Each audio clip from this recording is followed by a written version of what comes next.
everyone. It is Sunday, so you know what that is. It's just me, not your normal Sunday. Jeff is flying off to his next destination on his latest journey, and we wish him favor and just welcome all the audience and the moderators. How is everyone doing? I just invoke favor in all of you good people. And as I wrote in the comment, if you've been in airports, I mean, seriously, that is like it's running the gauntlet sometimes. It truly is. And you have to have these days an extraordinary amount of patience. And so we wish you well, Jeff. Keep warm. And again, how is everyone? Thank you, everyone, for coming in. So good to see all of you. Critical Thinker, Michael, Paula, Sandy, Scott, Jerry. Hello, Warrior Princess, Blazing River. Hello, Gravity Storm, Deborah. How are you? Anti-Popular Girl, Nick, Christopher, Dawn, Truth. Well, anyway, so world's getting, well, keeps you on your toes. I just want to thank Rex Bear over at Leak Project. I was on his show last night. We had a great time. I'll be posting that video later on the channel today. If you want, check it out in the interim over on Rex channel, Leak Project. Had a great time. We do live in some interesting times. So I think we will. I think we'll make it to Christmas and beyond. You know, listen, there's two ways you can look at potential future events. You can look at them with fear and foreboding and dread, or you can actually say, hey, at least you got to see it. And there is something, I think, definitely afoot. Case in point. So in the events yesterday, came across a story here in Denver. We have an outer loop called C470. And to those of you who know Denver, I know there's a lot of listeners that live in Colorado. So up by Morrison, many of y'all probably know the exit right there. I think it's at Rudy. There are a line of high tension power lines. And yesterday, think about this, there was an arc, what they suspect, from the power line to the ground that caused a brush fire to start. So it's those type of things that we just simply nonchalantly push aside, but they could be telling us something. So yeah, strange things, as Rex and I were talking about last night. It's getting weird. I mean, even if you're the best denialist, and we all are in some shape, form, or fashion, I mean, that's what humans are good at. We love denying things. You know, it's the proverbial kid with getting caught with the hand in the cookie jar. Why'd you do that? Do what? Take that cookie. What cookie? You know, the one you had your hand in. It wasn't my hand. I wonder if there's something we can learn in that. Because that's truly denial. But hey, you know, think about it. One could get themselves into such a state of mind that in your mind, you were never there. That wasn't your hand, not your cookie. And who's ever eaten it, well, you know, it's not you. So, yeah. Strange things. So the sign behind me, why? Why so much anger today? I want to pull up a story because how appropriate for Sunday morning, right? Everyone, hope, now I know in some places it's evening, afternoon, maybe Monday. But for those of us in where I'm at, by the way, I was out looking at the moon and Venus, beautiful picture. Venus is really bright. It continues to get bright. And I've been following it for years. But in any case, I digress on where I want to go on this. So, give me 1 second. I want to pull something up. I've got both hands on the wheel, so there is nothing to be afraid of. He says, confidently, smiling. Of course, all you folks are back there going, well, now, wait a minute. I ever tell you the time that where I was probably the most airsick that I could ever remember? It was back in the late 80s. And I'm going, I already have the story pulled up, but this is a great anecdote. And we were going into Las Vegas. And I'll never forget, it was on an L1011. And those were the days before, frequent flyer miles or anything. But anyway, so I remember I'm sitting about almost near the back of the plane in the middle aisle. If y'all remember the L1011s, it had the 2, 2, and 5 configuration. Sucked. But so I remember as the plane is coming in that they had crosswinds. And the back of the plane was doing this number.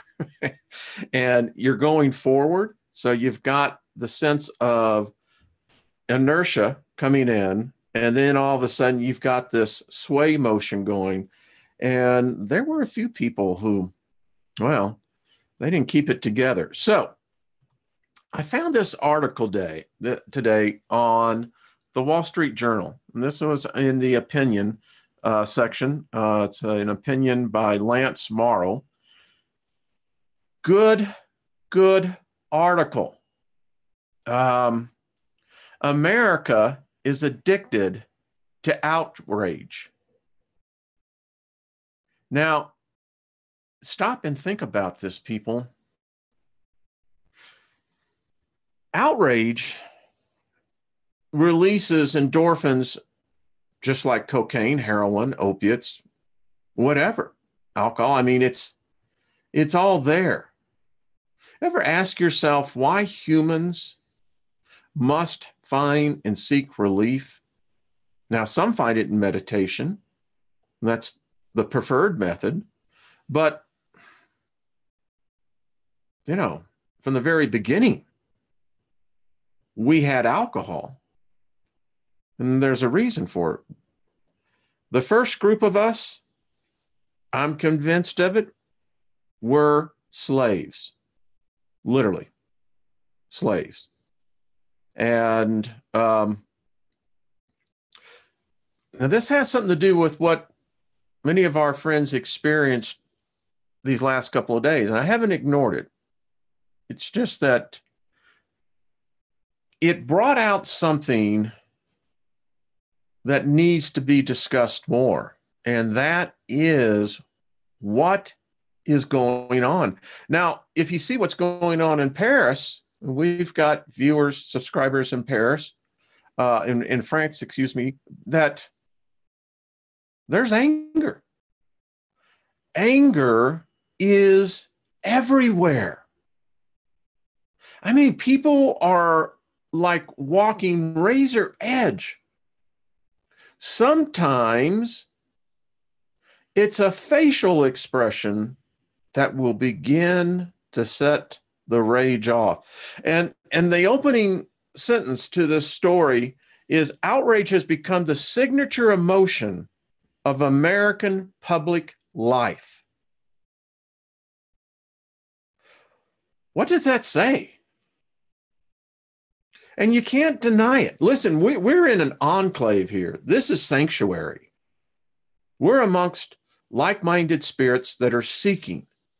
And there's more being added to our number all the time. I read a story this week In fact, I mentioned it during the noon program. Um, Churches are closing in the United States at a rate of 100. Let me get this right. Yeah, 100 a day. Are we replacing, and I hope this is not the case, are we replacing the betrayal that I think many of us have sensed? I don't know. It's something that we have to ask ourselves. Give me 1 second, please. Again, I'm driving the bus. But yeah, so this thing that happened to, well, I think everyone there is, I would consider part of the overall community, wouldn't you? And, due to technicalities, which it appears is the case, um, and who knows what, but it was a very traumatic experience. And I think for both sides as it's turning out. And it just got me. And I was talking to Rex about it. And, he said it was a very different experience. He recants the story as he will for a long time. Listen, when you've got, SWAT officers dressed in full regalia and have the shields, the riot shields. I think Rex said this one almost looked like a bomb shield. Yeah, but Rex is a beautiful soul, man. I tell you that his spirit is just exceptional. Understanding, perceiving how you can turn that situation, and I immediately thought of the Hermetic principles. It was a very polarized situation, and thankful everyone got out, everyone's doing well, and we wish and invoke favor on the Navajo Nation people and everyone involved. It's a lesson, and you'll have something to remember. Tell your grandkids, I was out in the desert event, and you just wouldn't believe what happened. I mean, it could become the next Aunt Alice Massacre song, and massacre is, not meant as a little term. So, yeah. Yeah, I don't know what, it's just, I think it's a sign of the times. I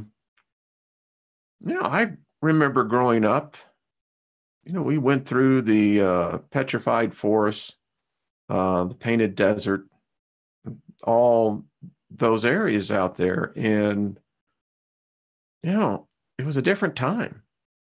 So I told Rex, I contend that I don't know if a lot of us are still in the same time that we were born in.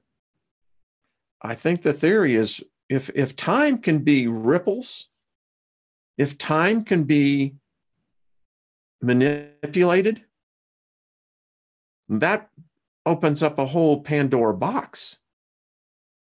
Just think of what you could do with that. Now, that's power, brother and sister. If you control time, hello, Kashmir. That's what I'm hearing. I'm a traveler of both time and space. Think about that. I am a traveler of both time and space. Space can be, we can figure out space as the best that we can through our spatial perception of space. But if space and time are integrated upon themselves, and if one can be manipulated, that certainly implies that the other would certainly be suspect to be manipulated as well.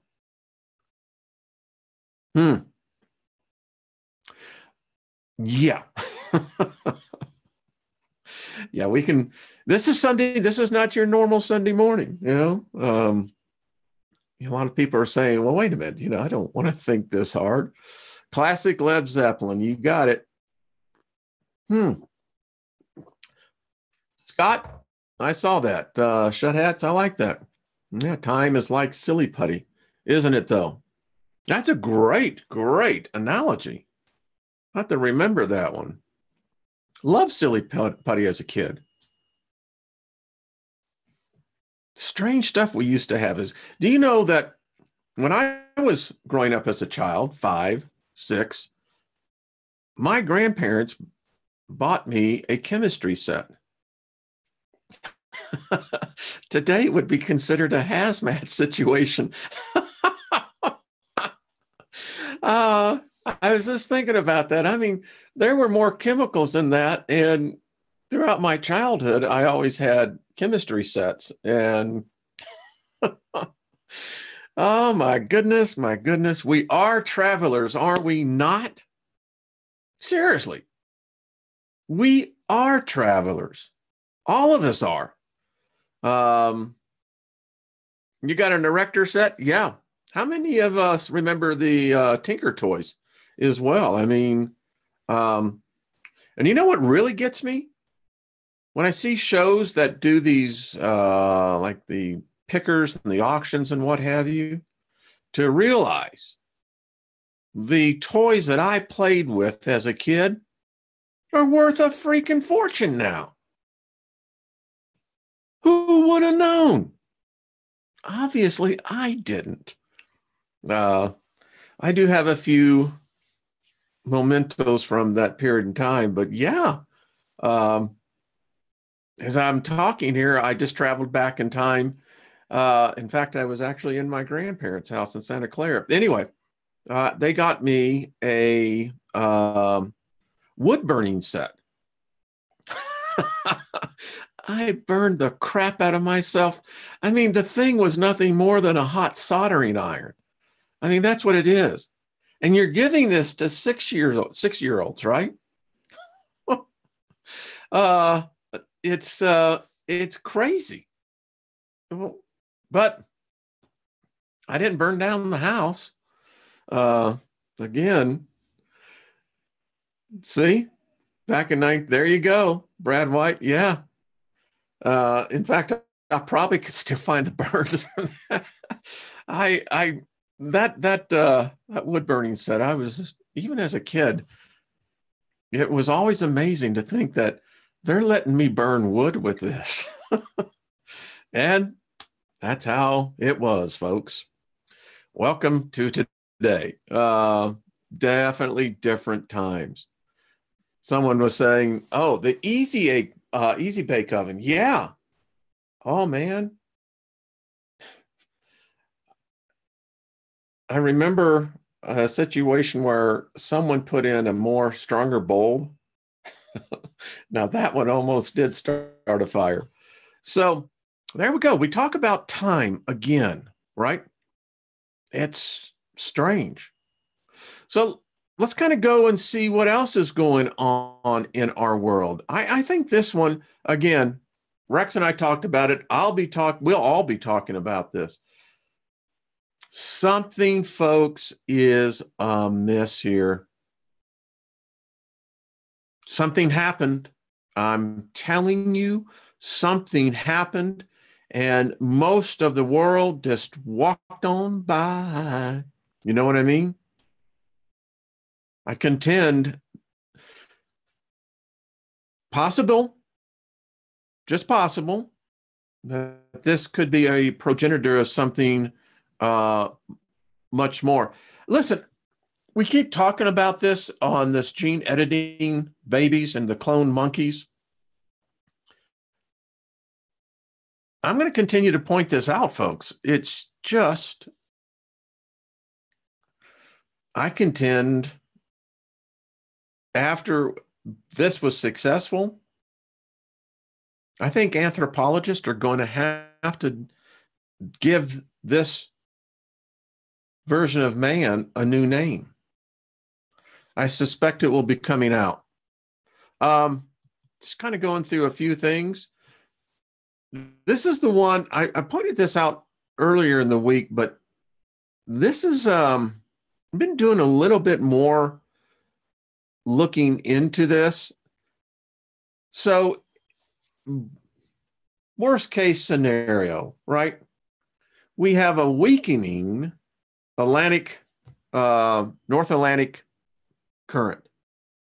Now, if any of you watched the movie Day After Tomorrow, that movie was predicated upon the hypothesis on, and this is what initially global warming was all about. That it wasn't this thing that when it was hijacked, it was the fact that what could be done. Now, I contend man cannot alter nature to the degree. There's a white paper that was on Suspicious Observers talking about how we're finding out the Earth has this wave that goes around the world, and it cleans the atmosphere far greater than what man could ever do to alter. These are the things we're still discovering. Worst case scenario here. So we have this whole North Atlantic current that runs through, and it exchanges the warm with the cold. That way we don't have the whole issue coming out of one hot water building up and then pushing back the cold. However, I think in this case, with the Beaufort Gyre up there, with all that cold, fresh water, how many you want to bet that if that breaks loose, we could have the same event that was, who knows, maybe the onset of the last ice age. We still don't know why we have ice ages. I have several books here.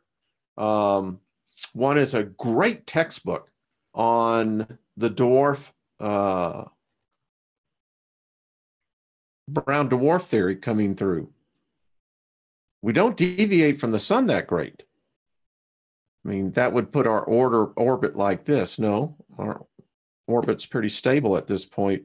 So what brings them on? Pole shifts? Well, I don't even think that would do it, but who knows? Here's something, folks. What if they find gold on Mars? I don't know what the golden rock is. It's a shiny golden rock. There it is.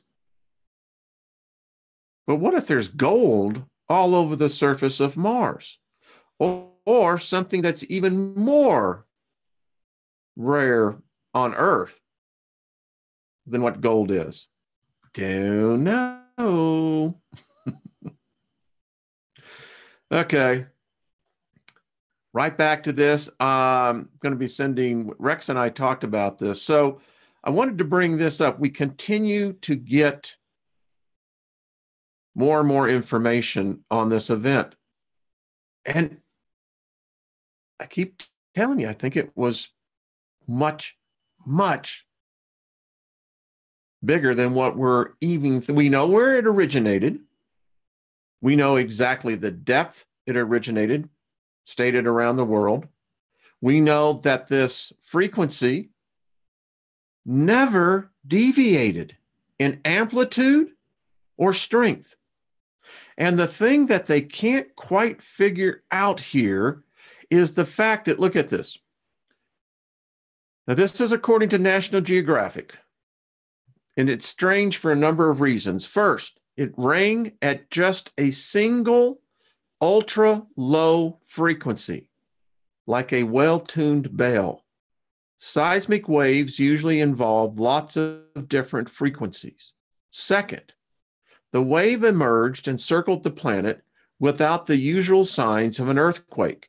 No one in the area felt any shaking, and the P waves and the S waves associated with the hum, the sort of waves that you actually feel during an earthquake, were so faint as to be nearly undetectable.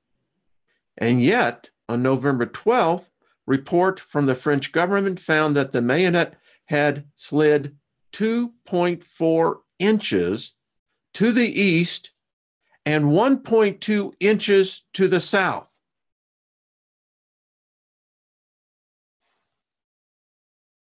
Are y'all starting to get the picture here?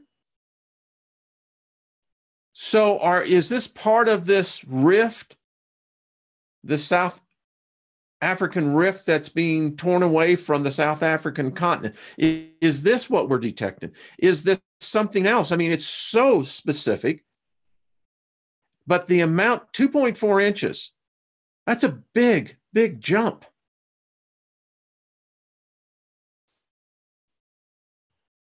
They're still trying to figure out. All we're talking now is just postulation, theory. So it goes to the east about 2.4 inches. Think about this. You have such large mass, and you have that kind of inertia. Imagine the energy it takes for the mantle to move that much. And it's odd. I don't know. Something is afoot. All right, so here's, I had to bring this out. I watched this video, and go and look at it. It's called, you can go to gizmodo.com. This is now how aboard the ISS. It's called Simon. Watch the video. It's freaky. I mean, I thought I was watching the scene in 2001. Now, folks, this is not the story. What the story is the last of the byline. Unexpected tantrum. How does that happen? You got to watch the video. It threw a tantrum. It complained back to Earth that the astronaut was being mean, that apparently he didn't like robots.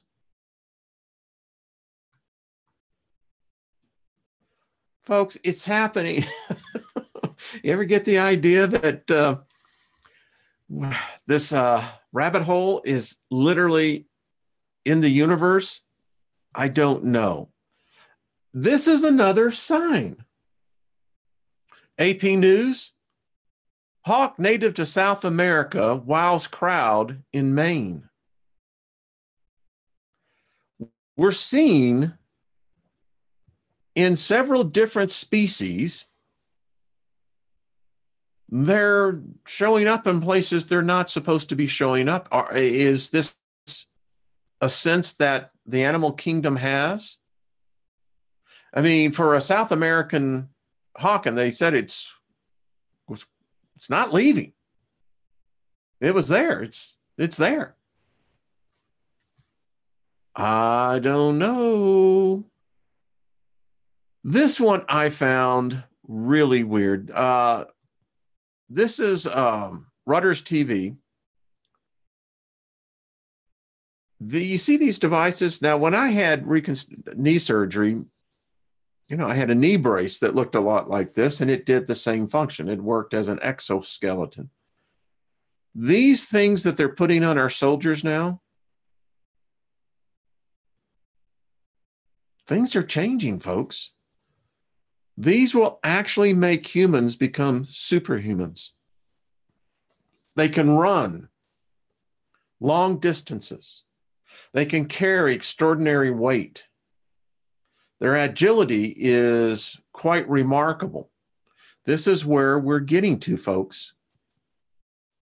Did you know, by the way, that Nevada, California, that area right out there in Arizona, that over 2,000 planes have vanished in the past 60 years? There's a vortex out there. Now, they do find many of these planes later. Some are crumpled. Some look like they were just not affected at all. I don't know. I think it goes with this Houston Chronicle, UFO sighting in Texas. You Keller residents, you know what you're talking about. They're seeing this cigar-shaped object in the air. Yeah. I don't know. How about talk about some species here? Have you seen this story? Um, excuse me. The 2-foot squirrels they have in North Carolina. Now I know we got some viewers in the chat room from North Carolina. Y'all got 26, 27, 8 inches tall squirrels? Holy crap. I mean, come on. Yeah, I didn't know this. I mean, I go figure. So anyway, there we go. That was our little jaunt through current events. It's nuts. And then we get the story of the giant bovine down in Australia. And as not to be outdone, apparently in Bolivia, I think. No, it's in Europe. They got this freaking cow that looks like it's been working out with The Rock, steroids. Huge behemoth thing.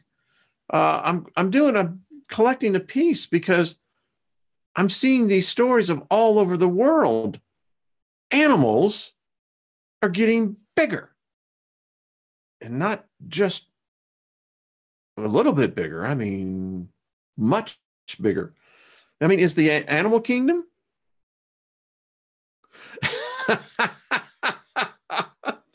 Well, Patrick, let me tell you, and by the way, make sure to join us, Patrick, Patrick and I on Tuesday morning talking with the planets. It's the evening in Great Britain. And by the way, Patrick, I know you're watching, and let everyone else know when I told Rex about our show, at some future date, Rex wants to come on as a guest. So, Patrick, there you go. When you got the Rex man going, hey man, and when I told him about what we're doing, he was like, well, that's really cool. Yeah. Yeah. As you know, Rex is. And so we're mutating. Drew, listen, there may be what we are just by what they've done in the gene editing. And again, I recommend if any of you are not real sure about what this means, go over on Brian's Milky Way Weekly and watch the interview he did on that. He had a good guest on that. It changes. Nor can I. Patrick, one of the questions I had thinking this morning, we need to find out, do they have another name? I mean, are these the names that we were told? Are these the names that they know themselves as? I often question. That's great. Yes, it is. So I think one of the questions I like to see us ask is, do they have a name? I've been doing more and more research, folks, into what we were told by Jupiter. By God, I'm telling you, folks, it seems like there's foundation there. I really do believe. I believe that we're onto something. I had someone who wrote me an email, and she said she began, and I think we should all do this. Get in touch with the planets. Send them your favor. They are living beings, folks. They are. They're just a different species than us. We live on them. We live off of them. We're parasitic, if you look at it. I mean, humans are parasitic life forms on Earth. I mean, it apparently works in the formula, but nevertheless, we need to send them favor. And when I see what Jupiter was saying, that Jupiter said it's collecting. And now, of course, all of our radars are out. We're going, all right, so the first story's out. Anyway, let me get back to what this delightful young woman wrote. And she said that when she started talking to the planets, every one of them said that we need to be meditating. Meditating, I believe, favor for them. The reason why I like favor, because favor is all inclusive of what you need. Nothing missing, nothing broken. Grace, you know. So could we do, I wonder if these changes that are happening to our quadrant of space, could it be that we could be looking at, I had another great email, and it's bringing out thoughts. Think about the asteroid belt. That was a planet. And by all indications, where it's located, it was still in the Goldilocks zone.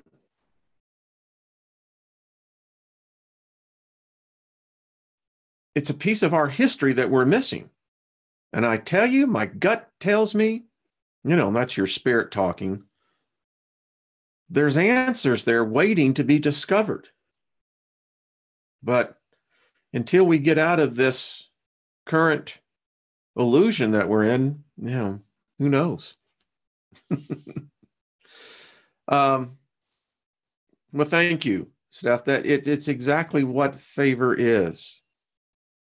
And the article that the Wall Street Journal was talking about, Americans are addicted to rage. Yeah. That's not good. I'm sure none of y'all ever threw tantrums, temper tantrums, easy for me to say. I do remember, my memory is one of those things. I do remember I had the audacity to demand my way. And I think I'm remembering as I look back, I was about 4 years old. Anyway, my grandparents, my grandmother, back in those days, the rod was never spared. And so drove that right out of me. But I wonder, when you're in rage, you say things, you do things that you regret. We all know. I mean, come on. It's like the trap guys, and I'll just give you the advice right now. If the woman in your life should ever ask you if you look fat, if she looks fat in the dress, the only answer, anything else, you're doomed. The only answer is, do I look stupid, dear? And then freedom abounds. So, yeah, look at that. Ellen, that is excellent. Well done. You see, this is what I love about this group. Outstanding. So anger is one letter away from danger. It's all around us. I contend, again, folks, we're spiritual beings. And if we are spiritual beings, by all evidence that I've been able to see, we are immortal. Immortal beings cannot be affected by time. We're immersed into it. We're experiencing it. And what a freaking ride it is. I got to tell you, man, it is getting weird out there. And I thought it was weird, 20 years ago.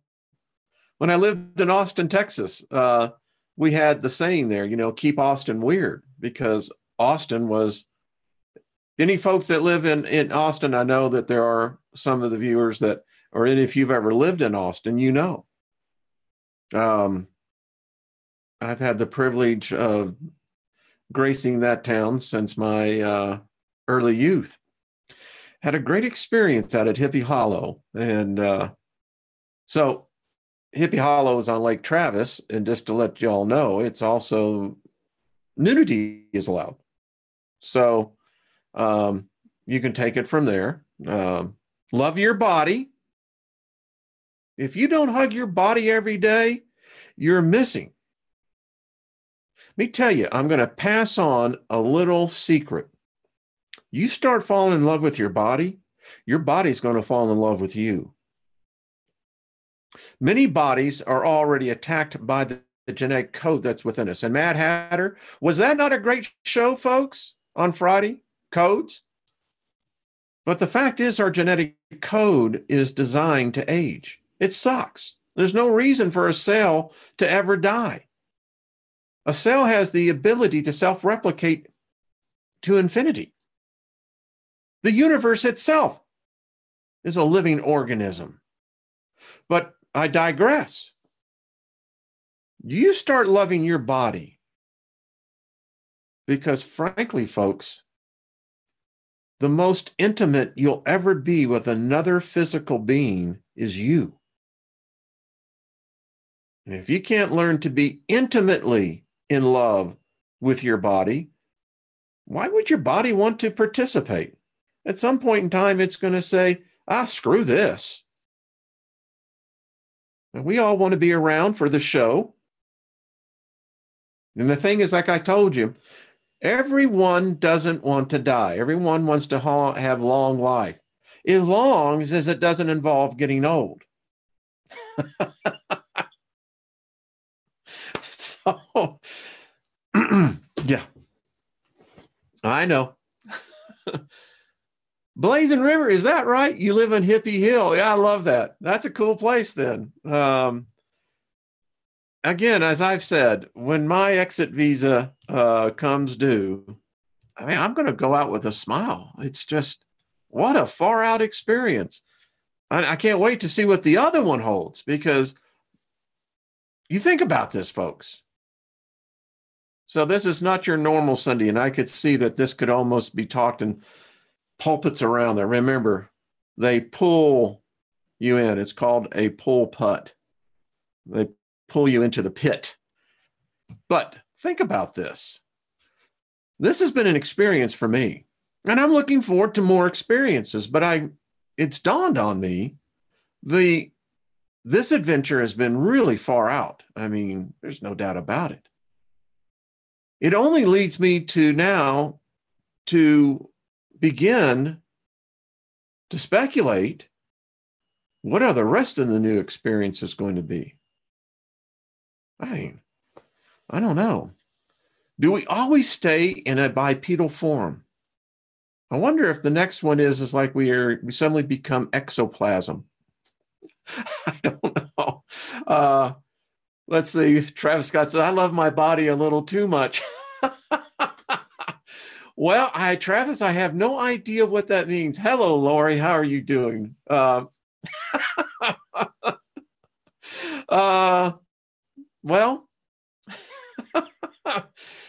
I could say something, but that would be stepping right into it. And I've been on the planet long enough that I learned to avoid those piles when I can, but that's funny. I'm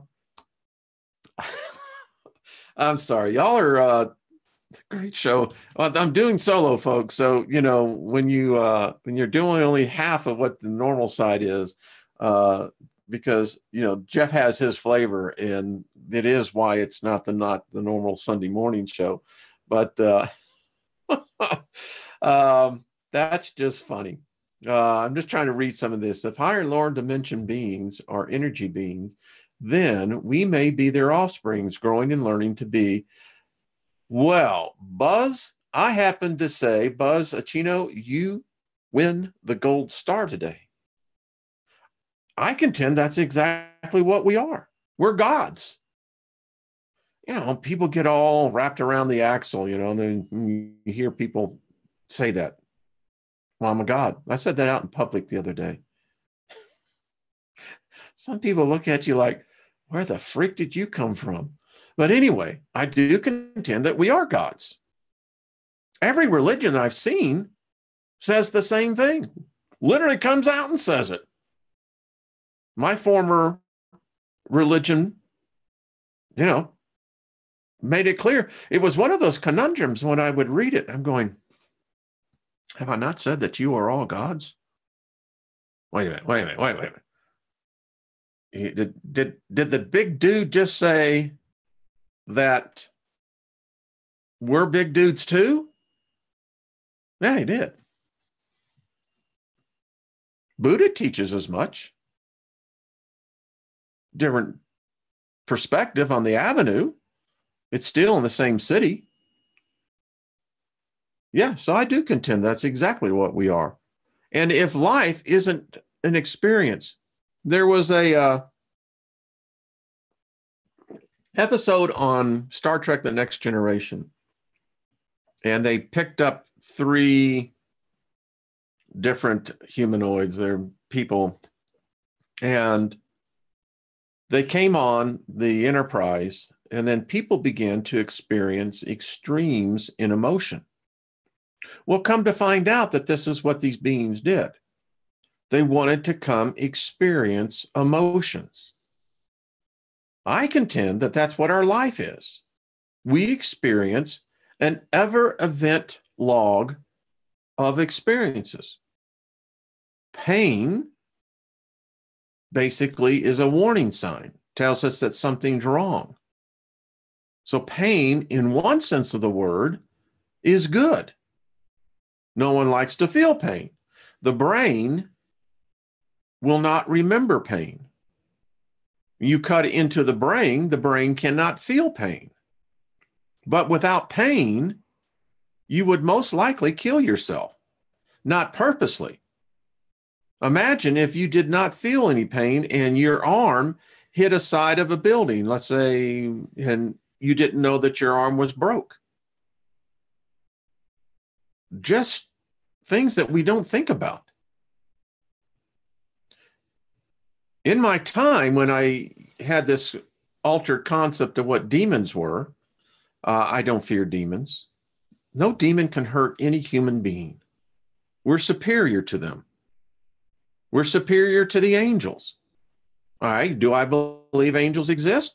I believe that they are a superior life form of beings that have knowledge, may have been made that way, that they're actually made to be interdimensional beings, multidimensional. But still getting back to the fact of what we're experiencing. I think that's why the ride is so unique, folks. We've mastered this. How many of you now don't have a problem walking, skipping, running, chewing, feeding yourselves? Regrettably, however you want to say it is regrettably, the prospect awaits all of us as it stands now that many will lose those abilities. That sucks. No, if I can give you a gift as we continue this journey, we're going to learn that when individually our departure time comes up, we can do it on our own terms. Got a show I'm doing on that. Imagine this, ladies and gentlemen. Instead of waiting, dreading, the foreboding of that moment when you lay down this physical substance, you see, we've been taught it's random. No man knows that day and hour. No. I'm finding that there were many ancients that saw it differently. They left on their own terms. That, my friends, is what gods do. They're not subjugated to an event. But if that event is the thing that cannot be avoided, then we should master that event. the moment you become master of your own departure date, yeah, think about that now. Now life really gets fun, and it should be. All right, good folks. You got more of the philosopher side today, okay? But when I think of all of you, and it's not just a cliche. Many of you I only know by name, but I have a great memory, and so the names I now begin to associate by your words.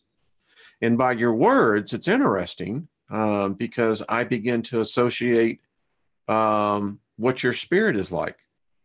Strange, isn't it? And it's a unique thing, and I think that we just developed this. And then, of course, when I have the chance, I do speak to some of you, and I come to find out that, it's pretty spot on just to get to hear the voice. And eventually, I hope that we all get to see your face. One day, I think they'll get it to where it will be interactive. I'm thinking that could be weird. Could you imagine all the voices coming out saying, hey, this is me? Anyway, I think that that's where we're heading. Well, let me just speak favor over all of you today. May there be nothing missing, nothing broken found in your lives. Love your bodies, everything in balance. But I can assure you this, if there's things that ailing you, I think so often that these ailments, these things that attack our bodies, is that so often these bodies, they're so taken for granted. I can envision maybe one day where you can see a bunch of three-year-olds, 4-year-olds learning to love their bodies, to look at them as temples, that they begin to embrace their bodies with their spirits. I tell you what, it wouldn't take but 1 or 2 generations of that type of energy, and that would be evolving our species. Yeah. Y'all are the best. Thank you so much. Have a great day. Wherever you are. Thank you, Lori. We received that as well. Wayne, look up the Justinian deception. Hey, you know what? I'll do that, D-Truth. If you have anything, send it to me. Ellen, exactly. Disease is divided peace. Thank you for bringing that up, Ellen. High five. Big way to go. I love that. Disease, and we knew this back in the days when I was in the Word of Faith, because words were meant everything. Disease is divided peace. So something is dividing you and your body of that peace. And you know what? They're everywhere. They're all around us. All right. I appreciate all of you so much. You are the best. Thank you. Thank you for enriching my life. Jeff, we're sending you great thoughts, my friend, wherever you are, as you travel the 35,000 feet above us. Wave at us as you're going by. We wish you good journey. Get yourself home safe. Everyone, tomorrow we'll have our noonday show. Then tomorrow night, the Physicist and Philosopher. Then Tuesday, I'm looking forward to this, Patrick. I got to tell you, we're going to be talking with the planets. I think Wednesday we're going to have Chelsea Rose on. In the interim, make sure to get over at Jeff's channel for any of his updates on there. And the rest of you, you're beautiful. Do you know something? There is only one of you. There will only ever be one of you. You're beautiful, baby. Look at this outside. You are beautiful inside. Do you know you shine? Yeah. So let's just all kind of shine a little bit brighter today, huh? All right, because I've got the yellow on. Yeah, it's yeah. But puts a smile on my face. All right, folks. Be good. We'll see you later. Thank you all for coming by this Sunday morning. All right, folks. Bye-bye. Jeff, we'll see you later, buddy.